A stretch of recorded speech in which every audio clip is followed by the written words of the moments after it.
Hey, what's up? John Sonmez from simpleprogrammer.com.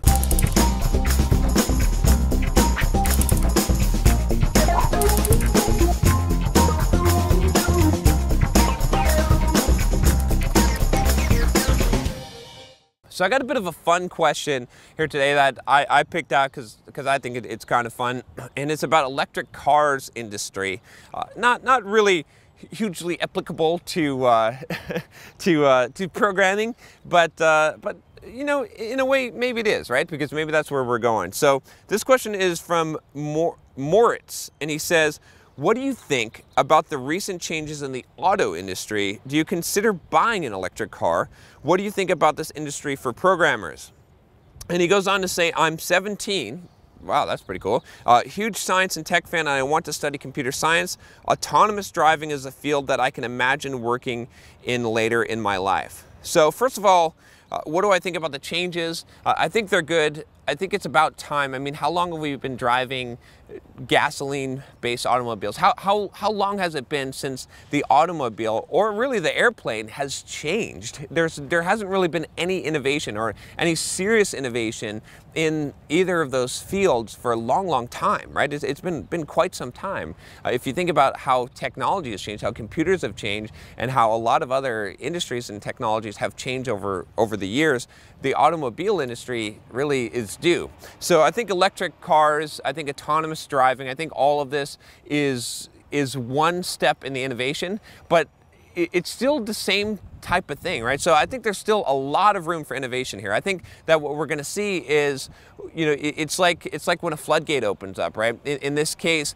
once we get to that point where electric cars make sense and really gasoline powered cars are a thing of the past, it's going to open up, and also when we get to the autonomous driving, right, it's going to open up a whole different, I mean, we can't even see what's going to happen, right? What is the industry going to be like? It's going to be totally different. Is it going to be that we don't even own cars, that we just call cars? There's fleets of cars that are like Uber. Is Uber going to be, you know, the thing, and you just call a car like a taxi and you don't actually need to own one, right? Or maybe you're going to own cars, or maybe the shape and the size is going to change. Maybe the roads are going to change, right? We don't know any of those things. So I'm really excited about it, and I think that we're due for a revolution here, and that there's going to be massive, I believe that there's going to be massive innovation that's going to come in the next probably 10 years, that it's all of a sudden it's going to be going along like this, and all of a sudden, bam, you're going to see this hockey stick type of innovation and growth in the industry. So I think it's real good to get into.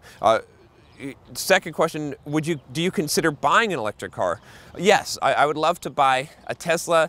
The only problem with that is that I don't drive very much. I live here in San Diego and Pacific Beach. I can walk everywhere. I've actually got a 13-year-old Toyota Corolla, and I'm just keeping that for now. So I know a lot of people keep on telling me, oh, you need to get a better car. It's fine. I don't need a better car right now. So I'd like to buy one at some point because I think it's cool technology, but I just can't justify it at this point. It just doesn't make sense. At some point, though, probably the next car that I buy will probably be an electric car. I like the idea of a car that is, especially the technology that they're putting into these things. That stuff definitely excites me. I'm pretty excited about that. I've never been a huge car buff, though. And then, so what do I think about this industry for programmers? Obviously, I think there's a ton of innovation here. There's a lot that's being done with machine learning, with neural networks, right? It's going to be a field that I feel is going to expand a lot. So being able to get into this field now, you know, I have no question in my mind that you're going to have a future in this field, right? And imagine, I mean, right now we're talking about, and think of where this goes, right? So right now we're talking about cars and autonomous cars and electric vehicles, but let's expand it. Let's say vehicles. I just mentioned planes earlier. What's going to happen after we have autonomous cars? Do you think we're going to have autonomous planes at some point? Seems crazy. Who would get in an autonomous plane? But, you know, a couple years ago, people said, who would get in an autonomous car? Yet in Philadelphia, I believe it is, Uber is driving people around in autonomous cars, right? There's, it's sort of become okay now, right? We're eventually going to get to that point where it's the obvious, the standard thing to have an autonomous car, and maybe the same thing will happen. I'm sure it will happen with air travel as well. So I think there's just a huge amount of possibility, a lot of innovation that's coming, and it's a great field to get into. So if you're interested in autonomous vehicles and electric vehicles, definitely there's a ton of money being poured into that, and that is the future, right? I mean, it's very clear at this point that we'll hit the point where that does become the future. I don't think there's any risk involved in you going into that field. All right, so that's just my opinion on it. Feel free to leave your opinion below. Leave a comment if you agree, if you disagree, and if you haven't already subscribed, you got to click that subscribe button. I'm telling you, otherwise you're gonna miss out on the videos that I put out every day here on this channel. All right, I hope you liked this. Hope you found this interesting, maybe entertaining, and I'll talk to you next time. Take care.